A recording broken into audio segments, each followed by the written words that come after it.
আসসালামু আলাইকুম everyone. I hope that all of you are doing well. ঘরে বসে কিভাবে আপনি স্পোকেন ইংলিশ শিখবেন বা কিভাবে ইংলিশে কথা বলা শিখবেন সেটা নিয়ে বিস্তারিত ভিডিও হচ্ছে আজকের এই ভিডিওটা। এর আগেও আমি 2টা ভিডিও আপলোড করছি, চাইলে সেগুলোও দেখতে পারেন। আপনি যদি ঘরে বসে ইংলিশ শিখতে চান তাহলে সবার আগে যেই কাজটি আপনাকে করতে হবে সেটা হচ্ছে আপনাকে সেন্টেন্সের স্ট্রাকচার শিখতে হবে। তো আমি কি করি, একবারে বেসিক থেকে সেন্টেন্স স্ট্রাকচার শেখানোর ট্রাই করি।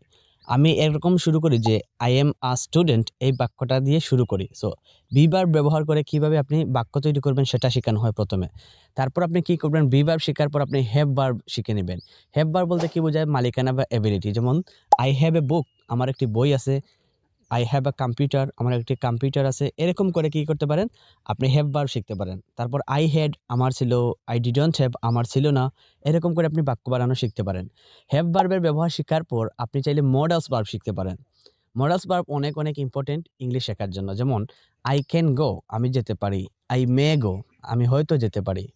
আই কুড গো, আমি যেতে পারতাম। সো এইভাবে করে আপনি কি করতে পারেন, মডালস ভার্ব শিখতে পারেন। মডালস ভার্ব শেখার পর আপনি যেই জিনিসটা শিখবেন সেটা হচ্ছে আর্টিকেল, প্রেপোজিশন। আর্টিকেল এবং প্রেপোজিশন ছাড়া আপনার জন্য ইংলিশ শেখা কোনোভাবেই সম্ভব না। সো আর্টিকেল এবং প্রেপোজিশন শিখতে হবে। তবে মনে রাখবেন, রুলস মুখস্থ করা লাগবে না। একবারে বেসিক ওয়েতে প্র্যাকটিক্যাল সিস্টেমে দেখে দেখে শিখুন। আর্টিকেল পড়ুন অথবা কিভাবে একটা সেন্টেন্সের ব্যবহার হচ্ছে সেটা দেখুন। রুলস মুখস্থ করার কোনো প্রয়োজন নেই। আর্টিকেল, প্রেপোজিশন শেখার পর আপনি টেন্স শিখবেন।